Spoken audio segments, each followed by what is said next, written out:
You're listening to Three Things to Know with Stephanie Haney, with experts and insiders on what you need to know in Northeast Ohio. Hi, everybody. Welcome back to the Three Things to Know podcast. Yes, we're in a new little spot. This is the new podcasting studio space at WKYC Studios, and I have to say, it is quite nice. So sometimes I'll be bringing you the podcast from this beautiful space, and if you are listening, you know, you wouldn't know that I'm in a different spot. But if you're watching on YouTube or if you're watching on Instagram, just kind of letting you know why things look a little bit different than Studio Stephanie. And listen, you guys, as always, you know I am very excited to have you here with me. Doubly excited today because my three guests today are the members of the band Girl Named Tome. Yes, we have the winners of The Voice joining us today, and they are from Ohio. They are from Pettisville, Ohio. And you guys, it has been such a journey for them. You know, I want to talk to them about how their band started. They were going to be doctors. They were going to be doctors, you guys. And now they have an incredible band, the winners of The Voice, right here on NBC. And you know, we cannot not mention the fact that throughout all of this, their dad had been dealing with cancer. They had been dealing with that as a family, and unfortunately they did lose their father in January, but he was very much their number one fan. He was adamant about them keeping the show going, so I'm going to talk to them just a little bit about that. We're talking to Josh, Caleb, and Bekah from Girl Named Tome, and just can't wait to hear what their journey has been like since then. They got a show coming up here in Ohio. That's coming up next week, March 12th. Talk to them about that, what they've been doing on tour, and all of that good stuff. So let's bring them in right now. Hi, thanks for joining us on the Three Things to Know podcast. Hey, hello. Thanks for having us. It's so great to be talking with you guys, Josh, Caleb, and Bekah. Thank you so much for making the time. You know, you guys are on tour right now, so I don't even know, where in the world are you? Where are we Zooming with you from? We're actually on vacation right now.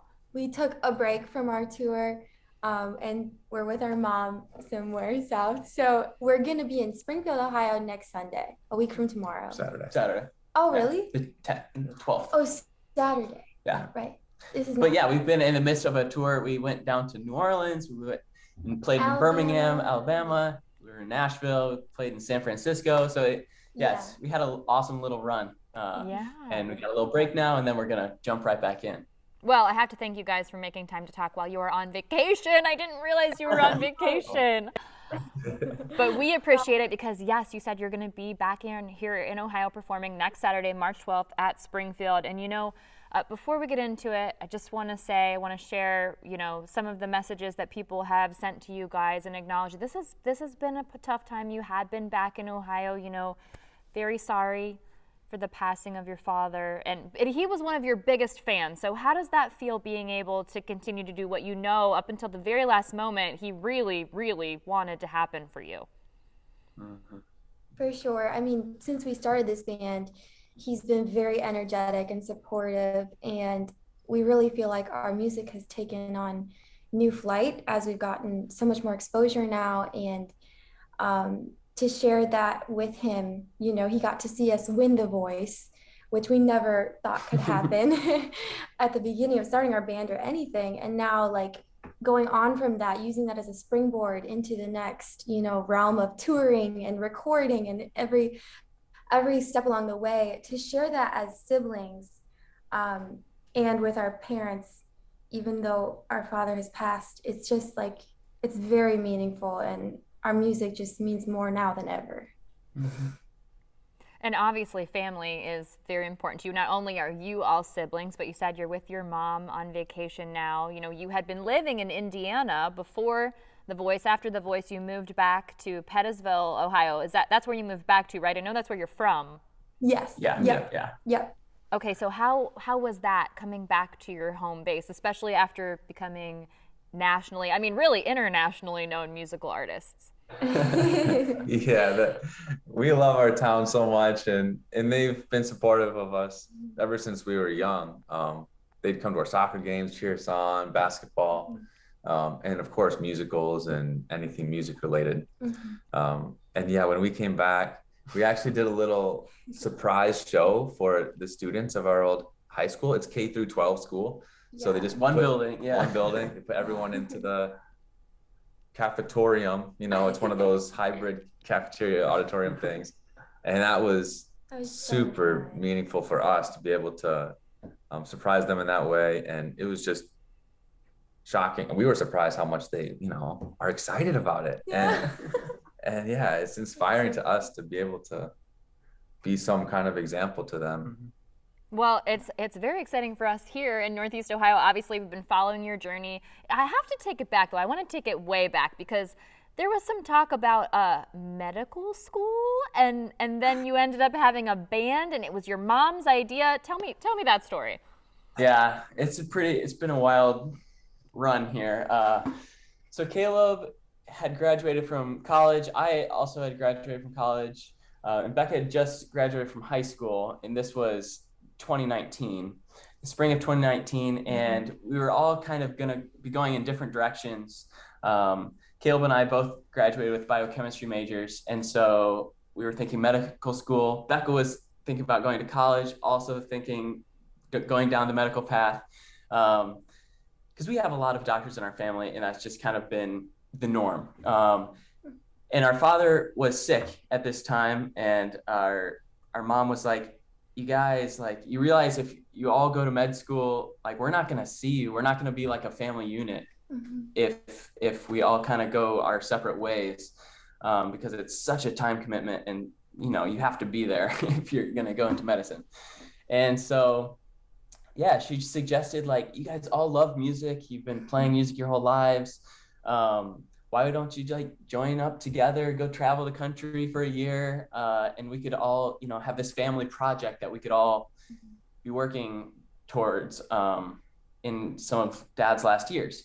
And it didn't take long to convince Caleb and I. We were like, med school or a band? Let's go with the band. But Bekah was going into college, and it was a tougher decision for her because she had been looking forward to it a lot. But yeah, she was gung ho about it, and she's the star. I mean, she has the best voice you've ever heard. So nobody would have came to hear Caleb and I. Yeah. What? I think the three of us together is the star. Yeah. But yeah, I mean, I think it was one of the best decisions I've ever made. Well, talk about a real world education on the road too. I mean, you're seeing so much stuff. As somebody who spent way too much time in school, I'll tell you that. Not med school. I went to law school. Way too much time in school. Wow. Yeah, that's a lot of school. A lot of school. So, I mean, the education that you're getting on the road, and just all the time that you're spending together with your family. So did your mom and dad go with you in those early days of the bopping around and doing stuff? Some places. Yeah. Like, our dad flew down to Key West when we had driven from the north all the way down to the Key West. They came to visit us in Tucson and San Diego. So, they would hop around, choose the best parts. The coolest spots that we were going to. like, we'll go there. Yeah, there you go. Pick and choose those nice warm destinations. We know what it's like here in Ohio. It's going to be 60 this weekend, though. Hopefully it's nice weather next weekend when you guys are here. Oh, yes. For sure. So your band is called Girl Named Tome. You've mentioned how that name came about, but refresh our listeners in case they're not sure how that name came about. I'm the youngest, and when I was a baby, Josh called me Thomas.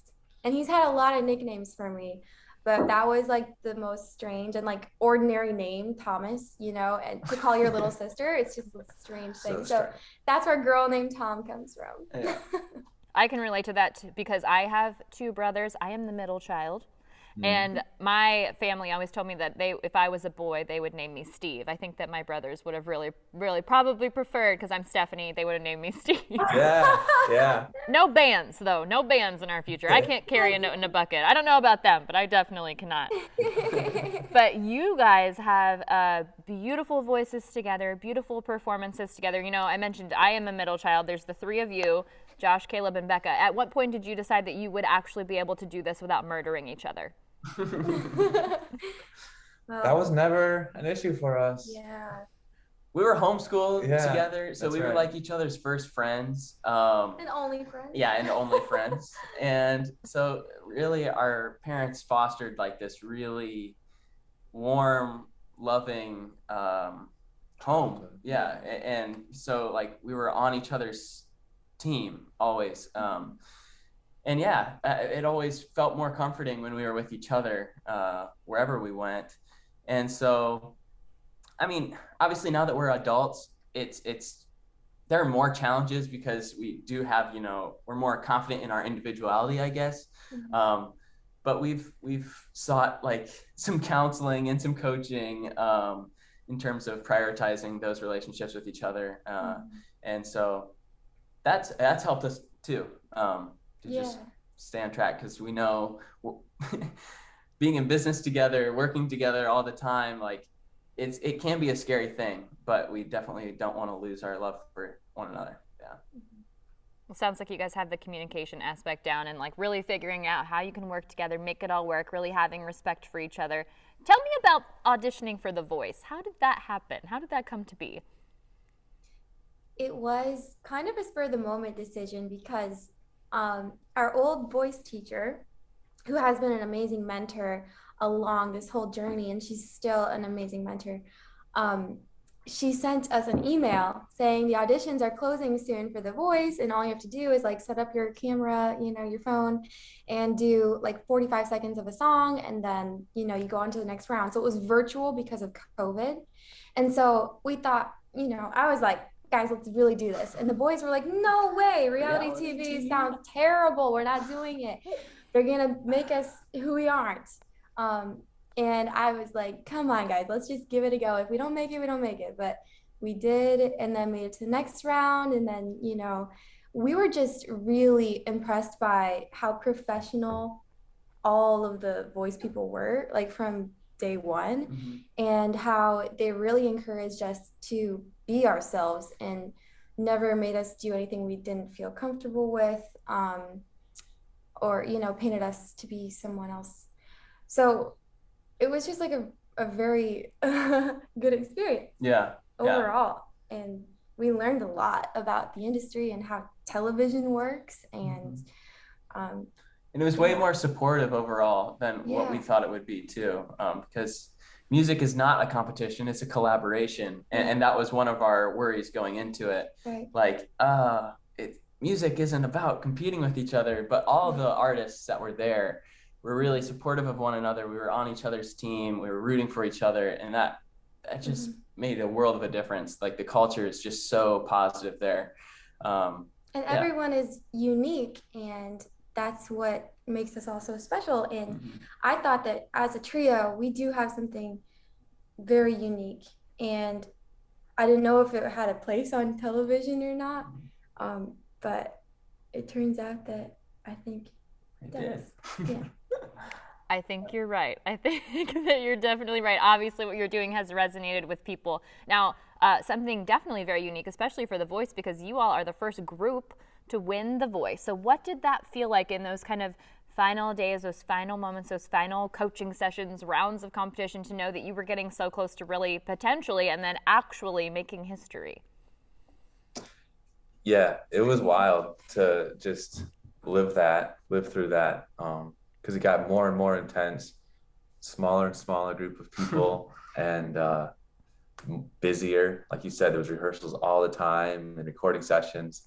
And really, it didn't feel like we were out of place, because it felt like it was about the song and in the performance, not about the artist as much by the end. It was like, how can we craft this song? And all of us, like, the three of us are doing that. So was Wendy, so was Trishika, so was Paris. Like, we were all just working on a song and presenting it.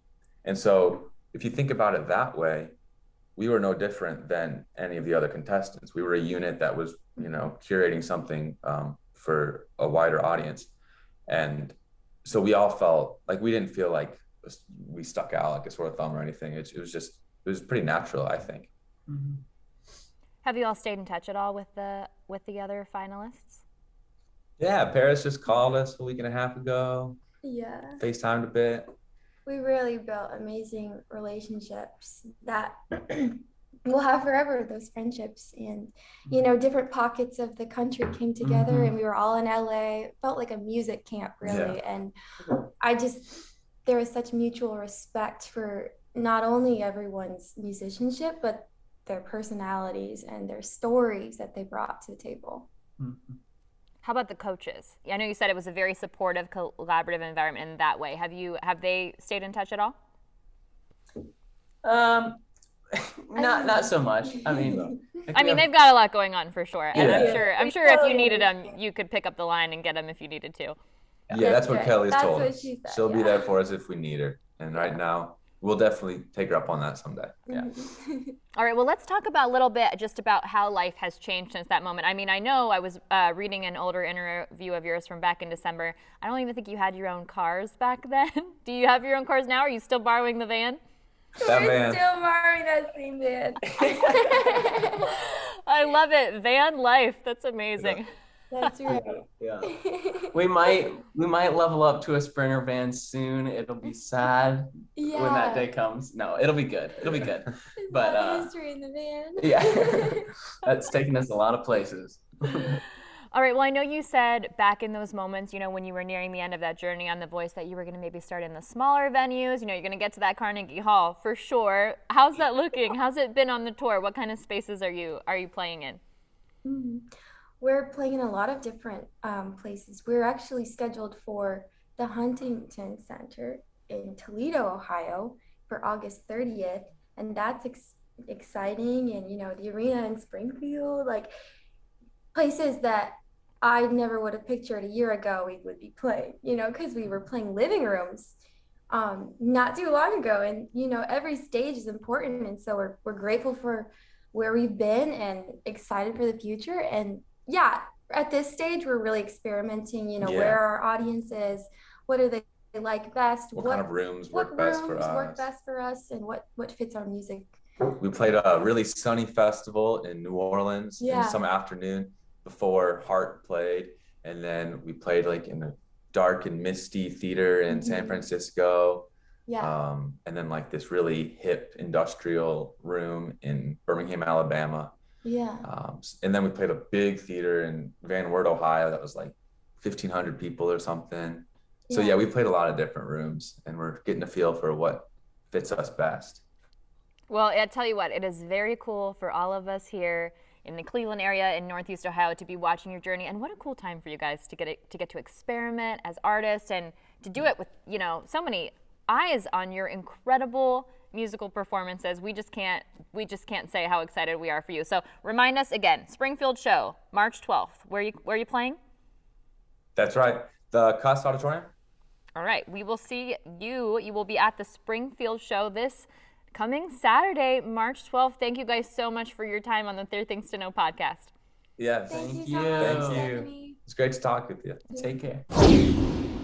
Those 3 are so much fun. I have to tell you, I love my brothers dearly.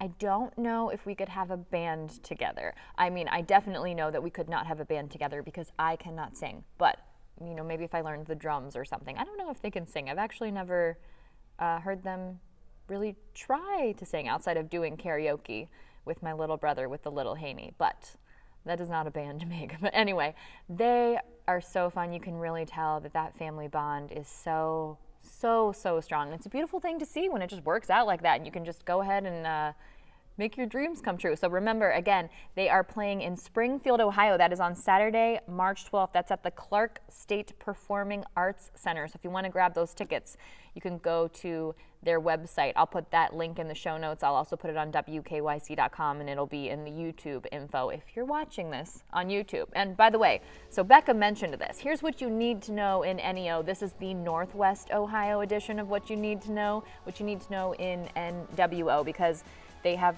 2 concerts coming up in Northwest Ohio. They have a free concert in Bryan, Ohio, and that will be at the Fountain City Amphitheater. That'll be after a day of park festivities. You can check that out. You get the date on their website. And then this one isn't free, but Bekah mentioned this one. This is at the Huntington Center in Toledo, Ohio. That's on August 30th, so you'll be able to catch them there as well. You'll be able to see them kind of see how their vibe fits into a really big, beautiful space that is not that far. That's a pretty quick little jaunt, you guys, to get on over there. Of course, you should be following them on social media. They are great on Instagram. On Instagram, they are girl named Tome, but we will add another good follow for you. And this is in the spirit of music. This is something that was recently brought to my attention again the other day. You know, Macy Gray is from Canton. I was reminded of that recently when I was having a conversation with friends the other night. And she was just here. She was just here performing the national anthem at NBA All-Star Weekend. But Macy Gray was born Natalie McIntyre in Canton, Ohio, my hometown, in the 70s. Her dad was a steelworker and her mom was a math teacher and a school administrator. And then she took the name Macy Gray as a tribute to a neighbor of theirs who loved to play pool. Love that. My little brother manages the pool hall in town. We're a bunch of pool players in the Haney family. And that neighbor had told her that she was a girl that would be something special one day. And that man was very right. So Macy Gray is our good follow on social media today. MacyGray, Canton native, another person doing big things, huge things, you know, obviously very established in her career at this point in the musical world. And follow along with her if you want to keep up too on world news. She's not just sharing musical stuff. She's sharing a lot of things that are important to her. And that's where you can find that. You can find that on her Instagram, Macy Gray. That's it for this week's 3 Things to Know podcast. I hope you guys had a good time. I had a great time. And if you are loving the show, or even moderately liking the show, if you're not hating the show, I hope that you will leave a rating and a review and you'll share it with your friends. You know, that really does help us connect with more people here in Northeast Ohio. Again, as always, if there's someone you think that we should be trying to talk to, if there's something that you think people need to know in NEO, and if there is an account out there that you think is a good follow, let me know and we will get it featured in the show. You can always DM me _Stephanie Haney. My DMs are open. That's it for this week. I'll see you back next time with more 3 Things to Know. Thanks for listening to 3 Things to Know with Stephanie Haney from WKYC Studios. Subscribe now to stay in the know.